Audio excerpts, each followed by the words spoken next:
Halo pendengar Bravos dimanapun Anda berada, jumpa lagi dengan Bravo Karna. Dan saya seperti biasa ditemani oleh Bapak Batara Hutagalung, seorang peneliti sejarah. Dan lewat Zoom, kami sudah berhadapan langsung dengan Profesor Ishak Puluk Kadang. Beliau adalah guru besar di Universitas Samratulangi. Kemudian masih di Manado,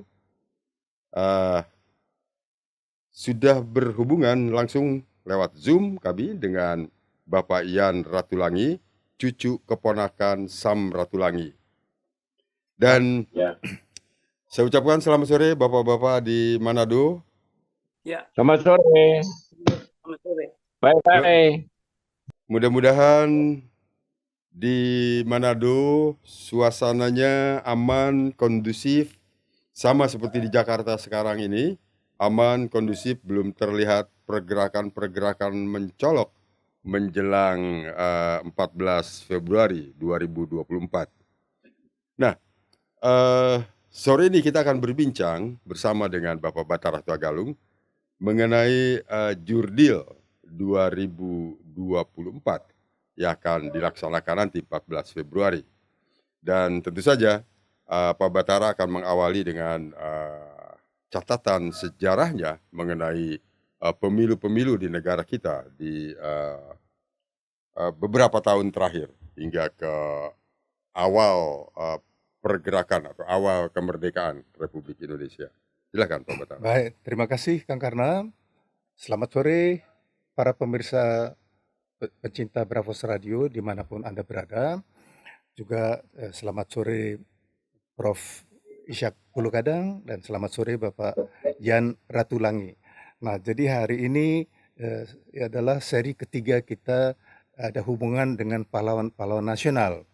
Pernah kita tampilkan di sini teman-teman kami, Bapak Setiawan Sumoharjo, cucu keponakan dari pahlawan nasional Urip Sumoharjo, dan kemarin itu dengan Bapak Agus Tanzil Syahruzah, cucu dari pahlawan nasional Haji Agus Alim.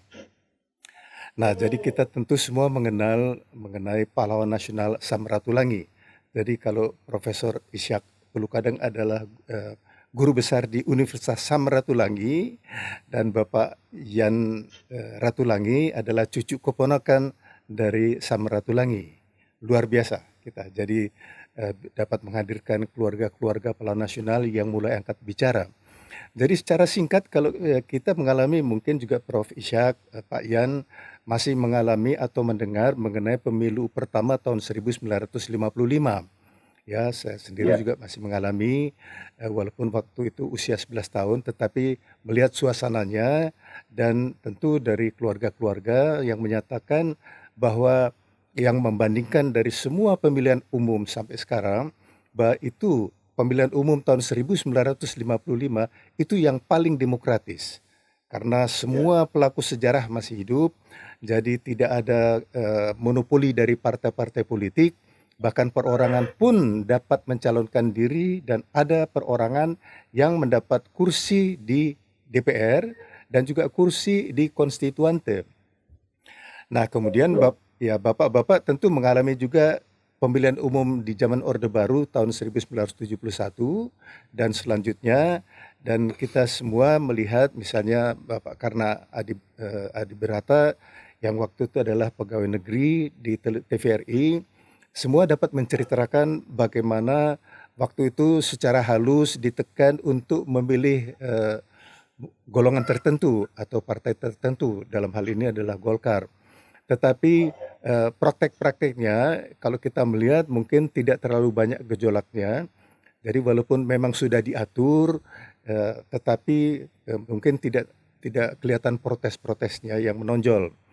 Nah, memasuki masa orde reformasi ini, kita sudah mengalami yang pertama itu pemilihan umum tahun 1999, di mana pada waktu itu pemilihan presiden masih melalui MPR, Majelis Permusyawaratan Rakyat. Nah, tentu sama sekali tidak ada gejolak karena waktu itu memang hanya anggota-anggota MPR yang berhak memilih dan yang sudah dimajukan di MPR sidang istimewa MPR tahun 1999 dan telah menghasilkan Presiden Abdurrahman Wahid dan Wakil Presiden Megawati. Nah, kemudian yang selanjutnya setelah perubahan Undang-Undang Dasar tahun 2002, maka Presiden dipilih langsung oleh rakyat dan itu dimulai tahun 2002. Kita semua sudah mengalami, memang ada sedikit gejolak sampai pemilihan presiden tahun 2009. Tetapi konflik horizontal belum terlalu nyata. Nah, konflik horizontal ini mulai terlihat tahun 2014 ketika ada dua pasangan calon, yaitu Joko Widodo dan Prabowo Subianto. Nah, kemudian kita melihat dan mungkin semua masih mengalami peristiwa pemilihan presiden tahun 2019 ya. Nah, itu banyak sekali ya, kita sudah melihat semua hal-hal yang misterius ya, kecurangan-kecurangan ya, tentu ya dari pihak yang oposisi menuduh kecurangan-kecurangan. Nah, tetapi pada waktu itu mungkin tidak terlalu terasa intimidasi-intimidasi dan mungkin keresahan-keresahan di masyarakat. Tetapi kalau saya yang menilai bahwa dalam rangka nanti yang dikatakan pesta demokrasi tanggal 14 Februari tahun 2024, saya melihat suasana di kalangan aktivis ini mencekam. Karena kita sudah melihat bahwa ketika 2 minggu yang lalu Presiden Joko Widodo mengeluarkan pernyataan akan memihak, ini langsung menuai sangat banyak protes dari berbagai kalangan dan dari kalangan Indonesia di seluruh dunia. Ya. Nah, ini bukan hanya para guru besar saja, tetapi bahkan mungkin kalangan ulama, pendeta-pendeta Kristen, Protestan, Katolik ya juga sudah buka suara. Nah, jadi fokus kita hari ini adalah yang menurut pendapat saya ini mengenai, saya menilai bahwa dengan menyatakan Presiden Joko Widodo akan memihak, beliau sudah melanggar sumpah jabatan.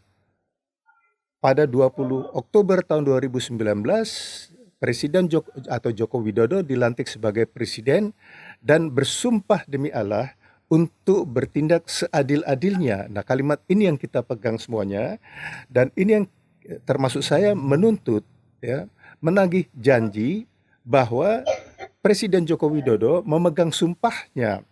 Jadi walaupun memang tidak dapat dihindari bahwa memang putranya menjadi calon wakil presiden. Ya. Nah, jadi kita sudah melihat gejala-gejala ini mungkin sangat nyata ketidaknetralan Presiden Joko Widodo, dan sudah banyak sekali kalangan yang meminta Presiden Joko Widodo mengundurkan diri agar tidak terjadi konflik of interest.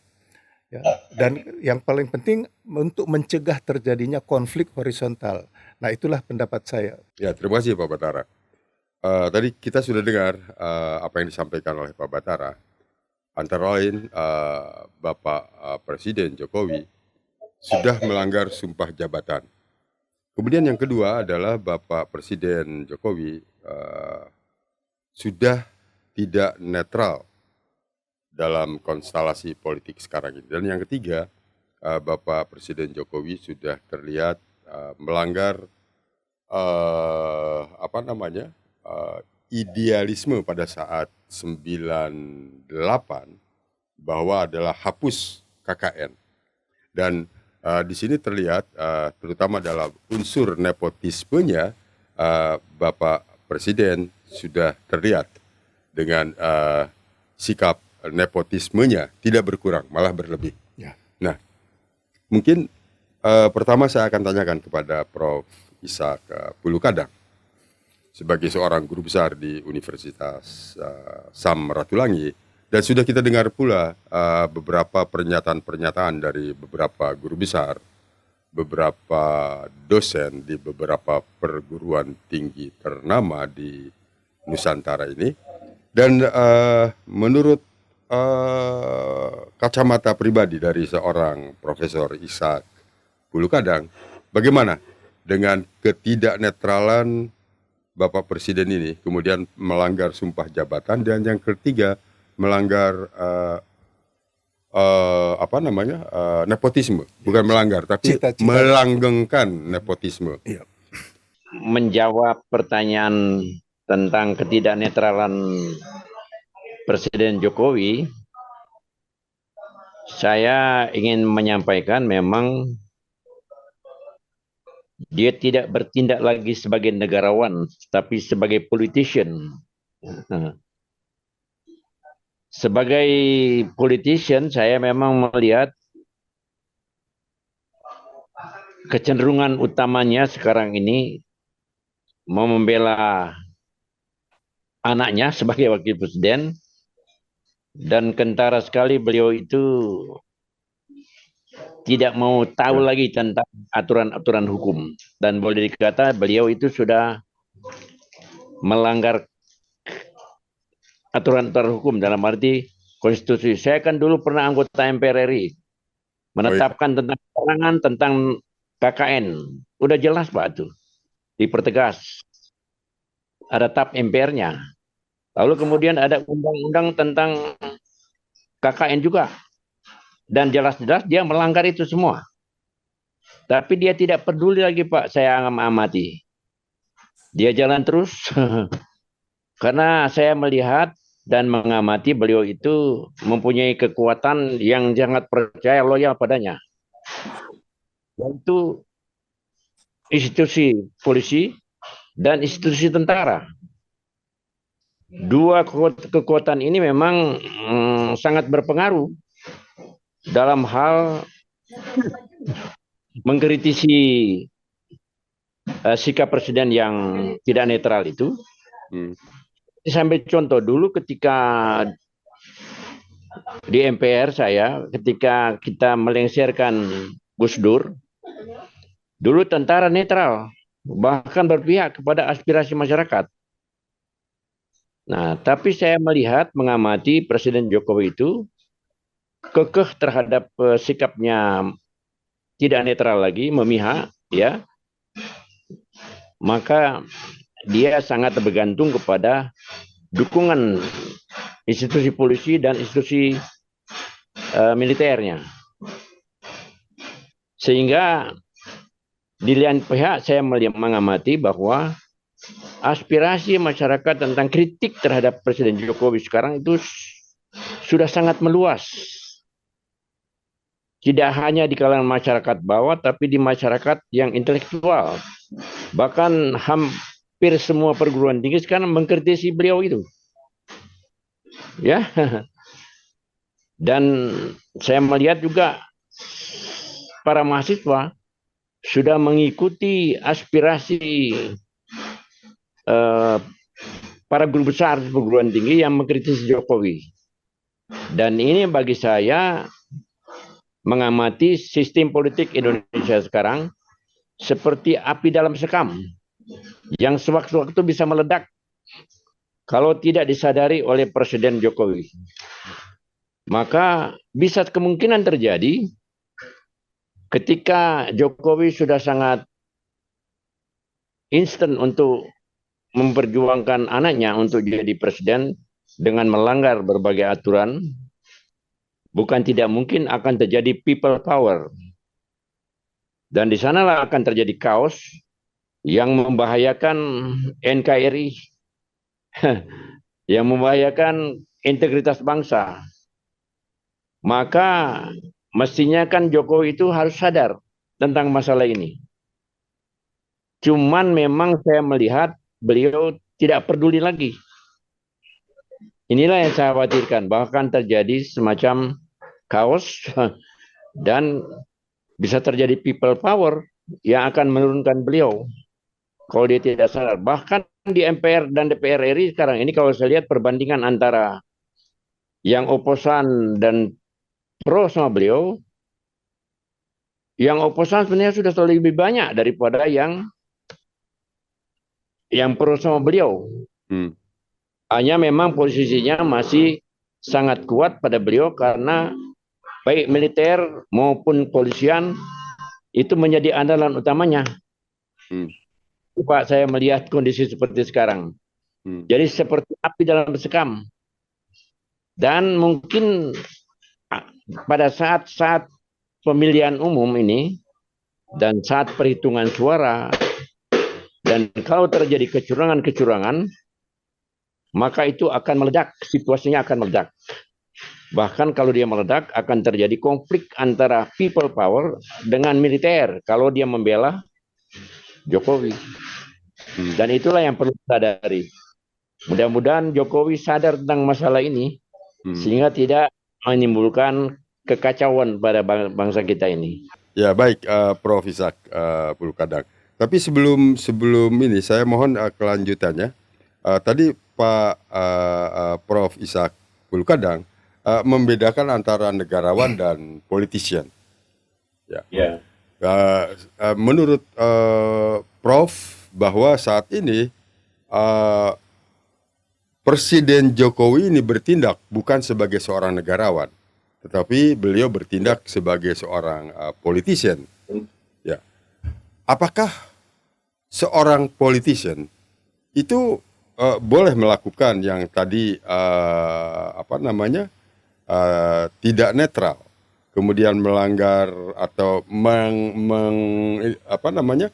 melanggar sumpah jabatan, walaupun sumpah jabatannya presiden, tapi dalam kaitannya hal bernegara dan berbangsa, sebetulnya Presiden Jokowi ini seharusnya tidak dengan otomatis memisahkan posisi dirinya sebagai negarawan dan sebagai politician, karena dua-dua itu melekat pada jati dirinya. Ya.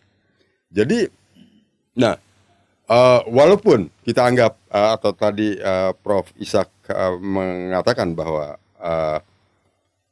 Jokowi seorang politician, apapun dia itu adalah seorang presiden yang sudah melakukan sumpah jabatannya di bawah kitab suci, dan itu adalah hukum tertinggi bagi insan manusia yang beragama dengan Tuhannya.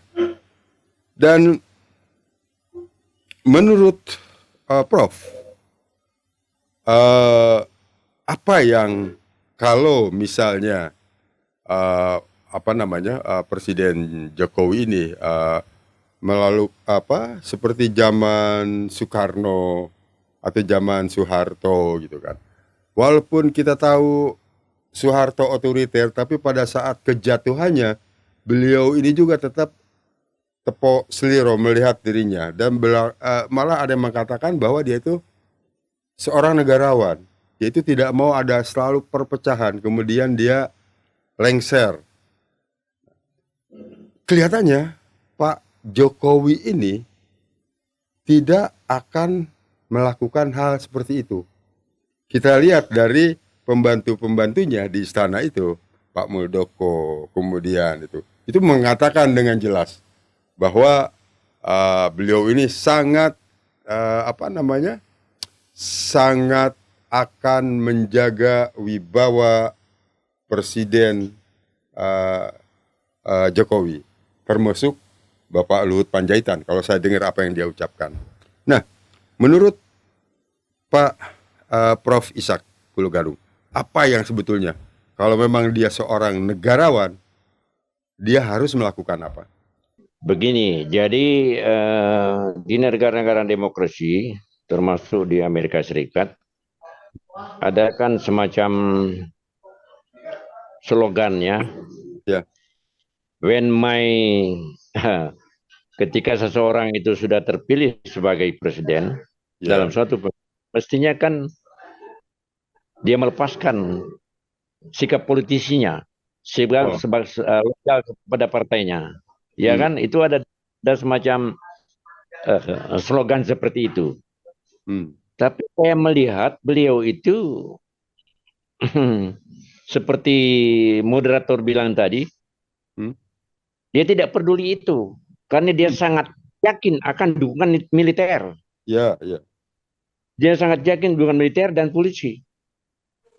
Karena itu sejak awal dia sudah mempersiapkan diri Hmm. untuk menggolkan anaknya menjadi presiden, yang mempersiapkan diri tentara, militer, Hmm. figur ya, saya katakan figurnya militer dan figur daripada polisian untuk berada di belakangnya kalau terjadi semacam people power padanya. Hmm. Itulah kali kecenderungan yang diambilnya sekarang ini untuk tidak mau dengar aspirasi perguruan tinggi ya, dan aspirasi masyarakat umum dan berbagai kalangan sekarang ini. Padahal memang sebenarnya sekarang boleh dikatakan pemerintahan sekarang di bawah Jokowi sudah terjadi apa dalam istilah ilmu politik itu political decay. Oh, Terjadi politik pembusukan. sama dia. Ya. Ya, terjadi pembusukan politik, tapi dia tidak peduli karena tadi alasan tentang militer dan polisi yang dianggapnya sangat loyal padanya. Itu Pak, kalau saya mengamati tentang kondisi presiden. Karena itu saya juga sepakat lewat pemilu lah ini yang tanggal 14 ini bagaimana menjatuhkannya dengan mengalahkan calonnya. Saya sepakat komentar itu, mengalahkan calonnya. Hanya problematiknya sekarang ini boleh dikatakan kalaupun ada partai lain apa itu caleg apa tuh capres yang lain menang, mereka sudah mempersiapkan juga caranya mengatasi itu dengan kecurangan.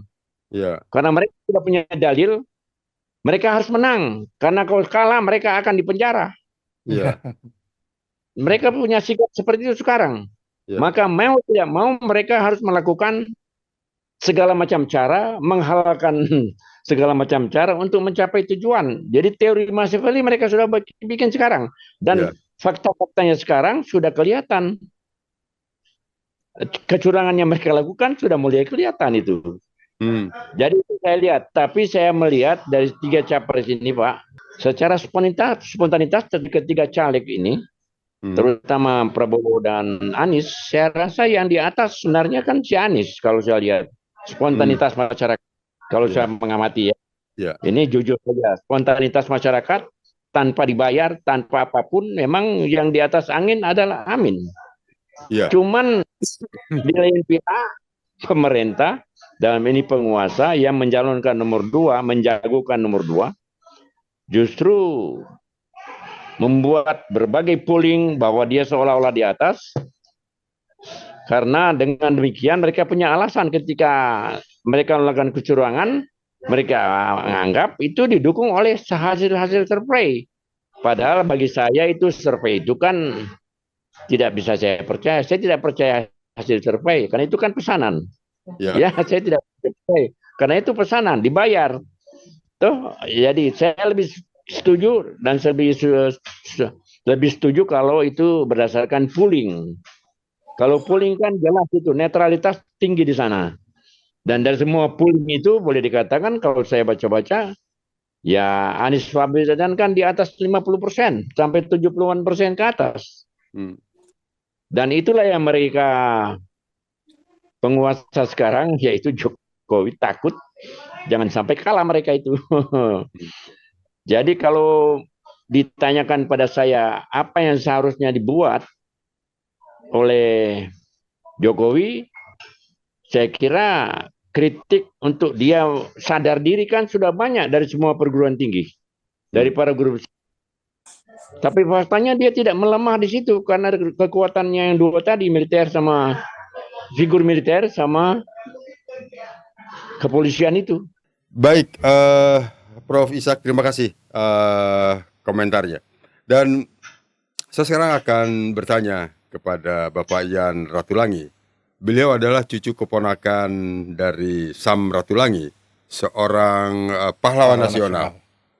Dan saya tahu banyak mengenai Sam Ratulangi ini. Itu penjelasan dari Bapak Batara Hutagalung waktu kita menjelaskan penelusuran sejarah.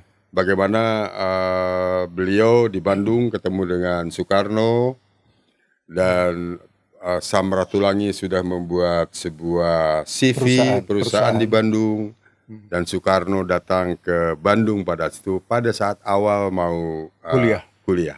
Tapi kita tidak akan membahas masalah Sam Ratulanginya. Kita akan bertanya langsung kepada cucu keponakan Sam Ratulangi.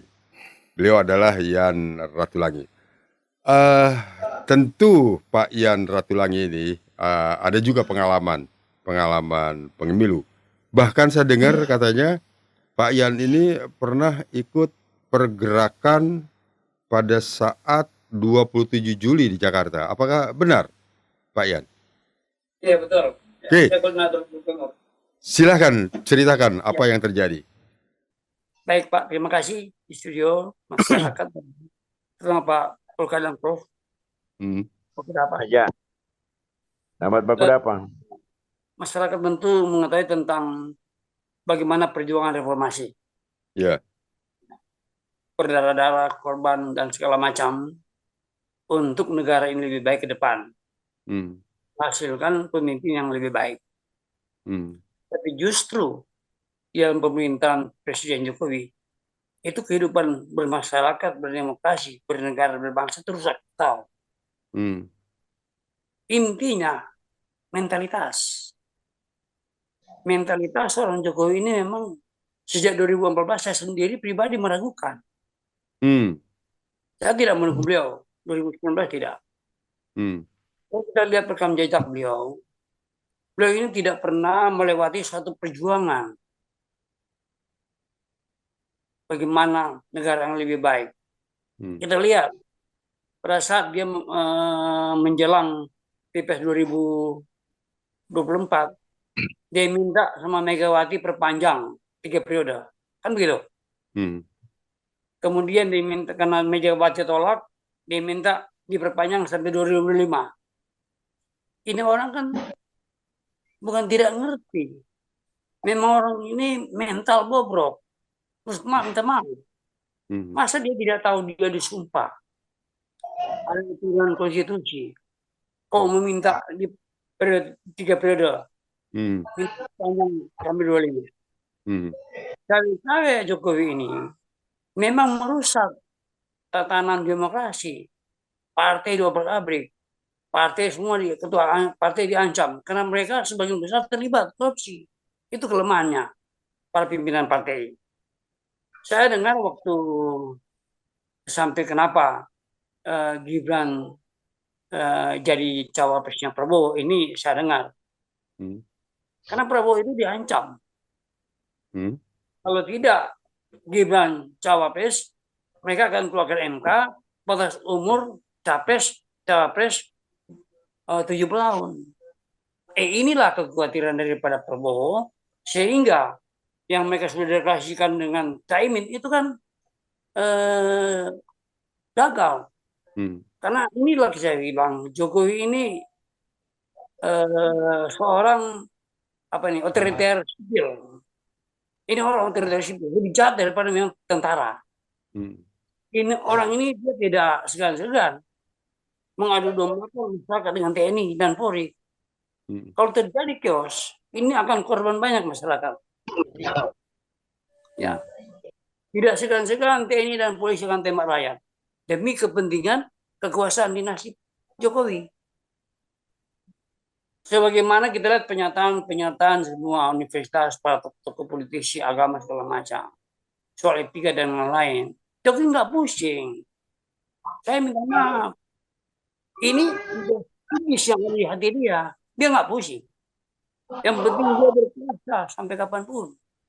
Dan saya ingin sampaikan, minta Jokowi bisa aja, misalnya mereka curang dalam Pilpres 2024, Prabowo jadi, di tengah jalan Prabowo dilengsarkan.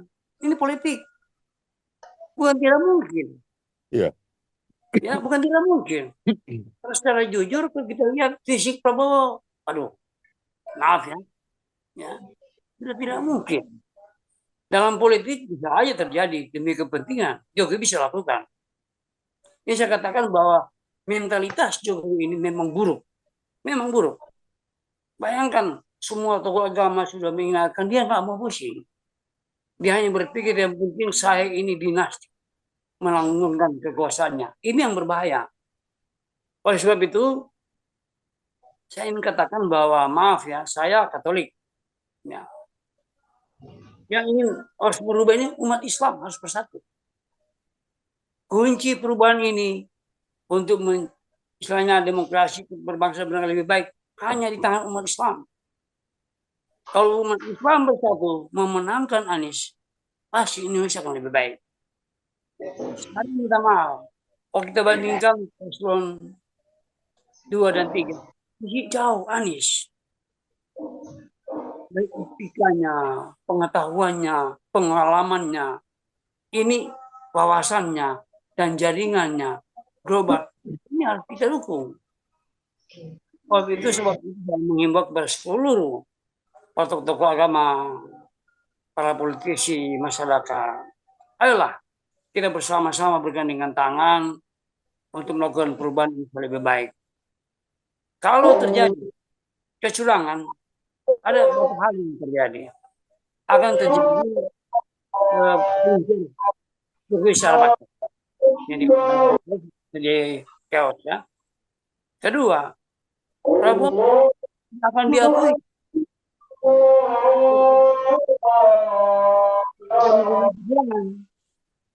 dan dapat diadili di pengadilan internasional karena melakukan kecurangan. Kecurangan ini bisa dilakukan karena Jokowi sudah pernah lakukan pada 2019, sudah biasa dia dengan menggunakan polisi dan tentara, ya, terjadi TPS siluman, kotak siluman yang sudah dijeblos, dan akan terjadi kecurangan. Sudah dipastikan terjadi. Mereka sudah mempersiapkan kotak-kotak siluman, nyusupkan ke KPU. Dan sebentar nanti, akhirnya KPU ini akan terlibat dengan MK. MK ini sudah konspirasi dengan mereka untuk memenangkan 02. Ini persoalan. Tapi kita tidak menghendaki terjadi gejolak. Ini penting. Untuk menghindari gejolak, rakyat akan korban. Nah, sebab itu kita mengajak seluruh masyarakat kita bersatu, umat Islam bersatu, menangkan Anies Baswedan, pasti stabilitas Indonesia lebih baik. Karena kalau Ganjar jadi, maupun Prabowo jadi, itu akan terjadi konflik. Karena dua ini bermusuhan. Kalau Anies aman, ya bagi Prabowo tidak masalah, bagi Ganjar tidak masalah. Oleh sebab itu untuk menghindari konflik ke depan, pertarungan politik semakin panas, saya mengajak Anies lah satu-satunya penyelamat keutuhan bangsa Indonesia ke depan lebih baik. Luar biasa Pak Yan Ratulangi. Kita mendengarkannya sampai terpesona. Ya, luar biasa. Pak Batara, apa komentar Pak Batara dengan apa yang disampaikan oleh Pak Yan Ratulangi? Apakah setuju sependapat? Ya, Kang Karna. Dari luar biasa yang disampaikan Prof. Ishak Pulukadang dan Bapak Yan Ratulangi.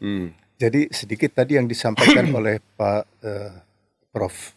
Ishak, antara lain bahwa para pendukung Jokowi dan tentu otomatis Gibran dan Prabowo menyadari bahwa kalau kalah mereka masuk penjara. Dan bukankah ini beberapa waktu yang lalu beredar video dari Menkominfo Budi yang hanya bicara dengan teman-temannya lingkungan kecil, tetapi ada yang merekam dan upload ke YouTube. Luar biasa. Jadi antara lain dikatakan oleh Menkominfo ini mereka harus menang. Karena kalau kalah kita semua masuk penjara, kata dia. Ya, dan ini luar biasa. Dan juga mengenai bahwa Joko Widodo ini adalah produk reformasi.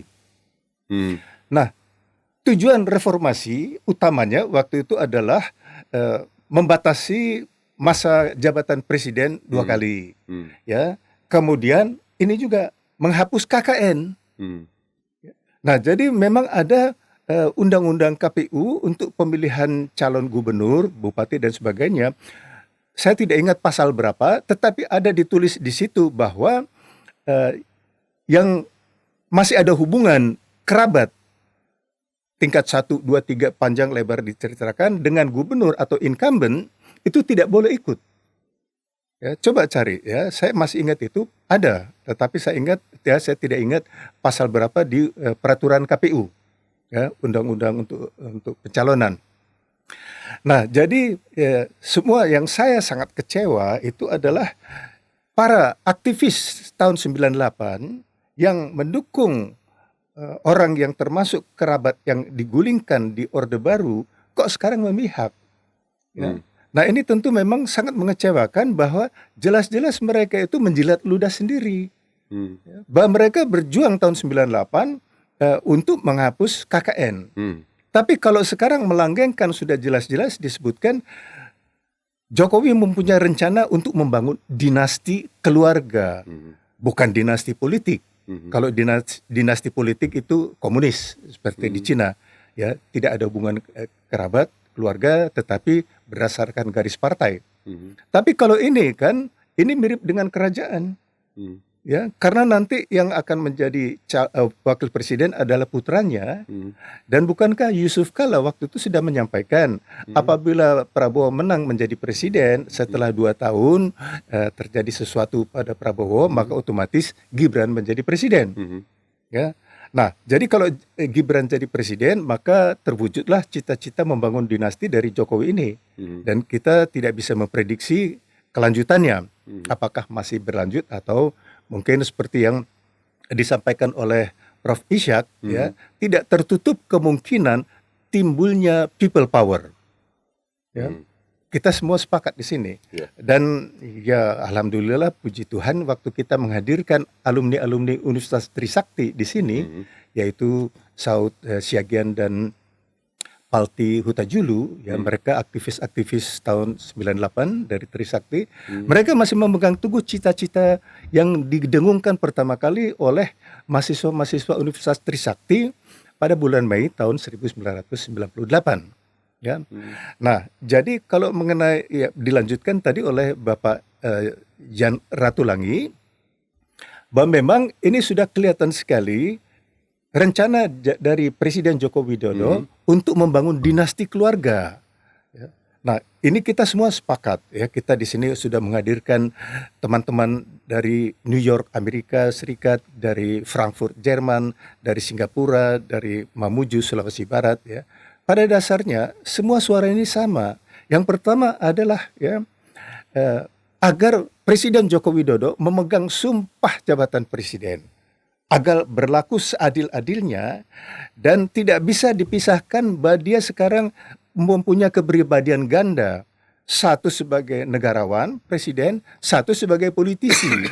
Ya. Nah mungkin Bapak Joko Widodo tidak menyadari bahwa kepala negara itu mengayomi seluruh rakyat Indonesia. Jadi walaupun putranya di situ ikut dalam kontestasi, tapi jangan tiba-tiba melepaskan diri dari jabatan presiden kemudian dia ingin jadi politisi. Nah oleh karena itu tentu nggak bisa kita bedakan ya satu sosok Jokowi dia presiden dan di lain pihak politisi. Ya. Nah hal-hal ini mungkin harus dipertegas dalam undang-undang dasar. Ya. Nah jadi di sini hal-halnya, tetapi saya juga melihat begini, kalau terjadi people power, artinya konflik horizontal, ya, seperti yang terjadi di banyak negara atau di Indonesia sendiri. Kita pernah mengalami tragedi nasional pertama tahun 48, yaitu sesama anak bangsa saling membunuh untuk ideologi asing, komunis lawan anti komunis, dan kita mengalami tragedi nasional kedua, sama lagi sesama anak bangsa saling membunuh hampir ratusan ribu untuk ideologi asing. Ya. Nah, saya sangat berdoa mengharapkan agar tidak terjadi tragedi nasional ketiga. Karena ini sudah bukan masalah ideologi, tetapi sudah kepentingan bangsa, negara, dan rakyat Indonesia.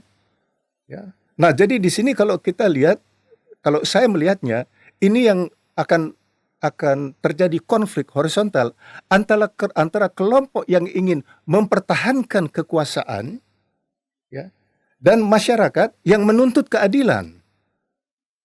Jadi sudah berbeda dengan tahun 48 dan tahun 65, ya, bahwa mereka itu untuk ideologi asing, tapi sekarang sudah untuk kepentingan negara, bangsa, dan rakyat Indonesia. Nah, saya mengulangi himbauan saya kepada Presiden Joko Widodo agar tidak terjadi yang dikhawatirkan oleh Prof. Ishak atau mungkin yang lain bahwa akan timbul people power. Ya. Menurut pendapat saya, apabila Presiden Joko Widodo ingin tercatat dalam buku sejarah sebagai negarawan, maka beliau harus mengikuti jejak Presiden Soekarno yang tidak mau mengerahkan kekuatannya untuk melawan orang yang akan menjatuhkannya. Waktu itu saya dengar sendiri dari banyak perwira-perwira yang menunggu komando dari Presiden Soekarno lawan, tapi beliau tidak melakukannya. Legowo, ya, ditahan dan sebagainya. Dan yang kedua yang saya akui sebagai negarawan adalah Presiden Soeharto.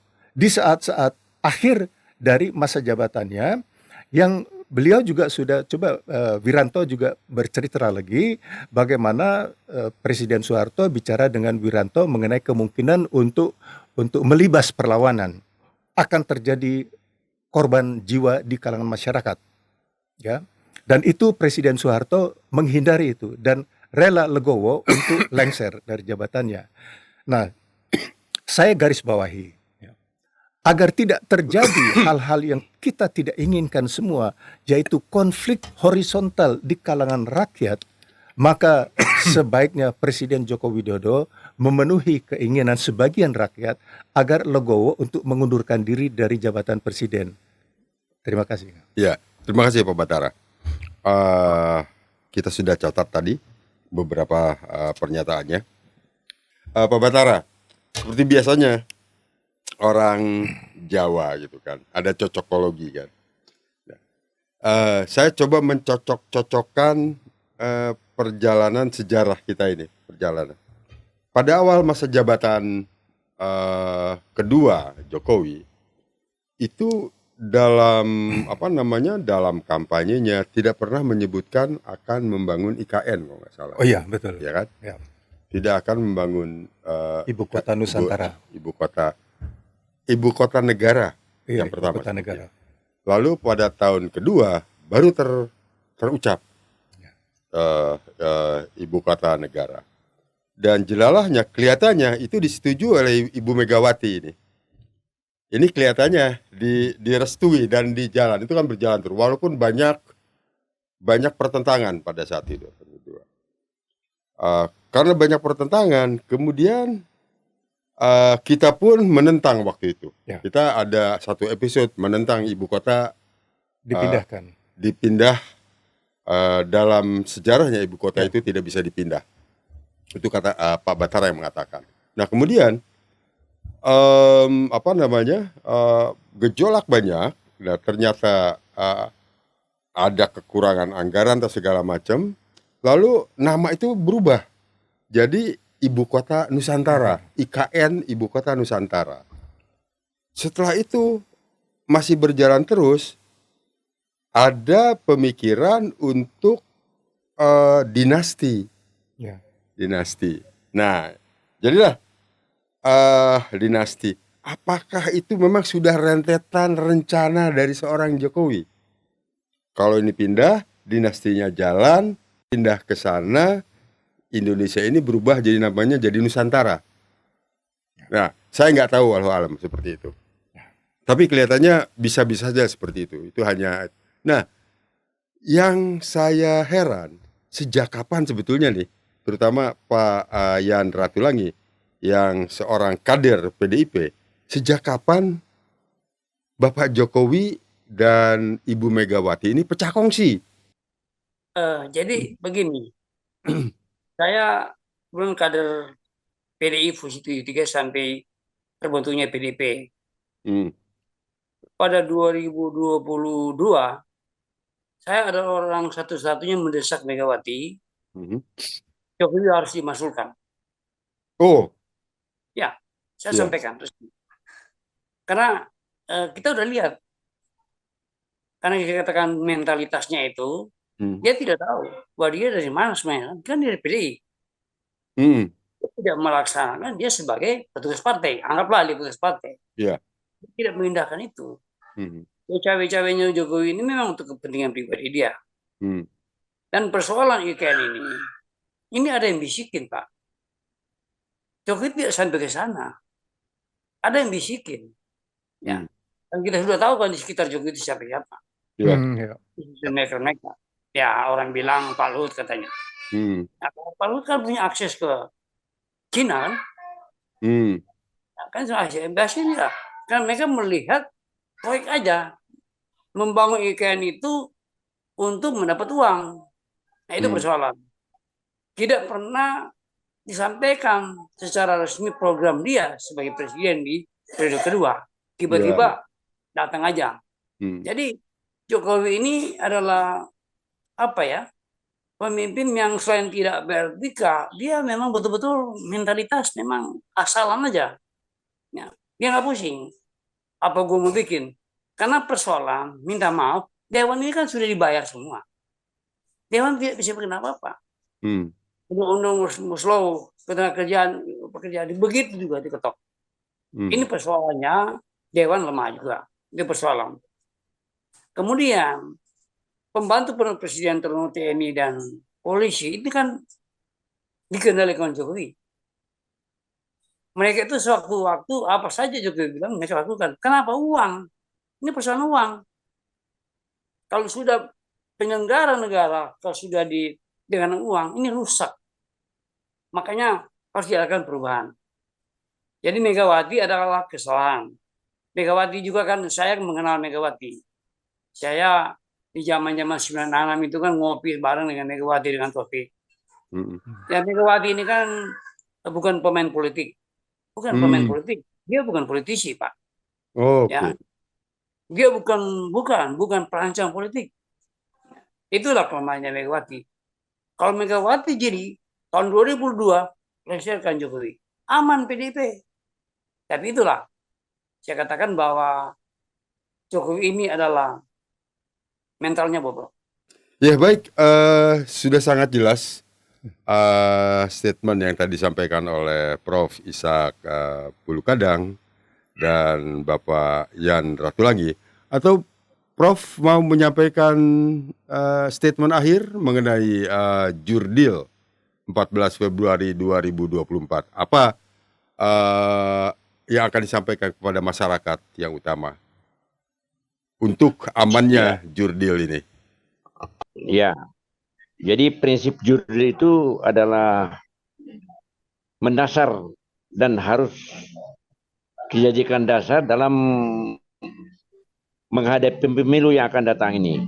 Maka kalau saya menyarankan seluruh masyarakat untuk mencegah Jokowi ini melanjutkan dinasti keluarganya, hanya ada satu jalan, bahwa masyarakat umum mesti pilih capres yang mau melakukan perubahan. Kalau saya, ya, kalau saya itu ke situ.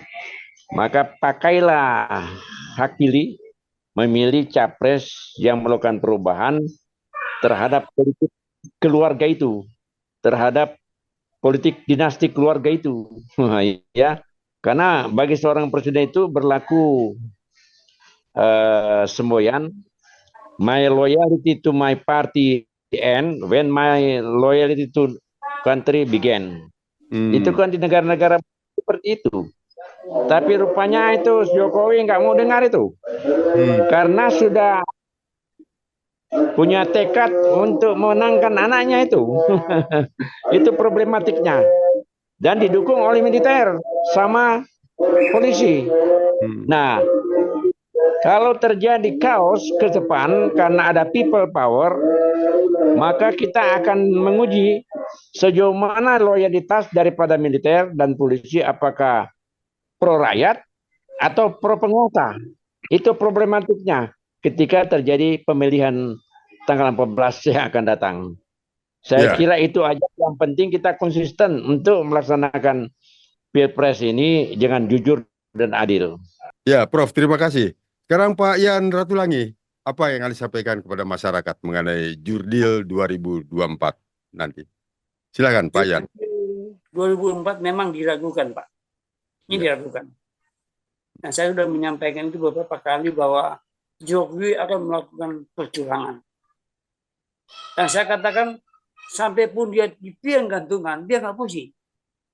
Yang penting anak saya harus melanjutkan kepemimpinan Jokowi, bukan Prabowo. Dia penting anaknya. Prabowo sewaktu-waktu bisa dilengsarkan, karena dia menguasai angkatan ini. Karena dalam politik kan bisa terjadi sesuatu. Melengsarkan Prabowo apa susahnya, ya kan? Nah, itu persoalan. Jadi saya menghimbau untuk kita Indonesia lebih baik, bahwa perlu adanya perjuangan gerakan perubahan secara menyatu untuk Indonesia lebih baik. Karena saya minta maaf bahwa di antara dua capres ini, Anies lebih baik, yang terbaik di antara mereka. Selamat berjuang, mudah-mudahan perubahan berhasil. Tadi sempat saya kutip sedikit kata-kata yang disampaikan Pak Ian Ratulangi. Sebetulnya Pak Ian Ratulangi ini seorang Nasrani, Katolik. Katolik, ya. Ya, dan sangat berharap sekali kalau umat Islam ini di seluruh Indonesia ini semua bersatu nyolok nyolok Anies, seperti itu. Ya. Ya, Ya, begini Pak. Saya justru mempunyai satu naluri. Ya. Bahwa Tuhan telah mempersatukan umat Islam dengan adanya PKB bergabung bersama Anies. Oke, ya. Kita harus sadari dan kita harus tahu bahwa kekuatan umat Islam itu pada Muhammadiyah dan marga NU. Iya. Ya. Oleh sebab itu pastilah tidak ada jalan lain, umat Islam harus bersatu untuk lebih baik ke depan. Kalau mau umat Islam lebih baik ke depan. Karena begini saya sampaikan, Anies adalah satu cermin simbol kekuatan umat Islam. Bukannya Indonesia, dunia pun menunggu dia. Jadi umat Islam harus sadar itu. Saya pun orang Katolik melihat Anies ini luar biasa. Dan dia adalah orang punya pemikiran tidak fanatisme ya. Ya, orang ini nasionalisme. Dan dia orang ini tidak memilih kelompok-kelompok lain. Nah, ini yang tidak ada lagi di negara ini, hanya tinggal Anies. Iya. Makanya umat Islam ini akan menyasar 1000 bahasa kalau tidak pilih Anies Baswedan. Jadi jangan kena sembako, amplop, recehan 1 minggu punya, baru tinggalkan Anies. Itu kan kasihan ya umat Islam, dibodoh-bodohi. Oleh sebab itu, saya melihat ada kemungkinan besar, naluri politik saya, Anies bisa memenangkan 1 putaran, karena saya melihat para kiai-kiai, ustadz-ustadz sudah menyatu mendukung Pak Anies Baswedan. Iya. Hanya bersatulah umat Islam demi Indonesia lebih baik ke depan. Ya, terima kasih Pak Ian. Dan juga terima kasih kepada Prof. Ishak Pulukodang di Manado. Kita akan jumpa kembali di lain kesempatan, Bapak-Bapak di sana. Terima kasih. Dan buat pendengar Bravos, terima kasih atas perhatian. Kita akan jumpa di lain kesempatan. Selalu, salam Bravos.